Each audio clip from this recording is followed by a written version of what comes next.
Welcome to white pot kitchen. நம்ம இன்றைக்கி பார்க்க போகிறது பனானா பீட்ரூட் சாலட். நான் அது செய்யறதுக்கு 3 பனானா எடுத்திருக்கேன். நீங்கள் எந்த பழம் வேணாலும் எடுத்துக்கோங்க. இப்போ நம்ம தோல் உரித்து இந்த பனானா எல்லாம் இந்த பவுலில் நம்ம ஆட் பண்ணிக்கலாம். பீட்ரூட் பிடிக்காத குழந்தைகளுக்கு கூட இந்த மாதிரி ஒரு சாலட் செஞ்சு கொடுத்திங்கன்னா நல்லா விரும்பி சாப்பிடுவாங்க. இப்போது ஒரு ஃபோர்க் வச்சு நம்ம அந்த பனானா எல்லாம் நல்லா மேஷ் பண்ணி எடுத்துக்கலாம். இப்போது நல்லா மேஷ் ஆகிடுச்சு.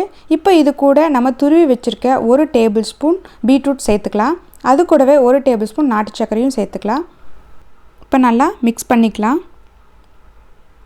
இப்போது இது கூடவே நான் 1 டீஸ்பூன் பஞ்சாமிர்தம் ஆட் பண்ண போகிறேன். இது ஆப்ஷனல் தான், உங்களுக்கு விருப்பம் இல்லைன்னா நீங்கள் ஆட் பண்ண வேண்டாம். ரொம்ப சிம்பிளான ஈஸியான பனானா பீட்ரூட் சாலட் ரெடி ஆகிடுச்சு. இது குழந்தைகளுக்கு செஞ்சு கொடுங்க. ரொம்ப ஹெல்த்தியான சாலட். பீட்ரூட் சாப்பிடாத குழந்தைங்க கூட இதை விரும்பி சாப்பிடுவாங்க. இது weight loss recipe and breakfast ரெசிபியாக கூட எடுத்துக்கலாம். நீங்கள் இதை கார்னிஷ் பண்ண நான் கொஞ்சமாக பாதாமை மேலே தூவிக்கிறேன்.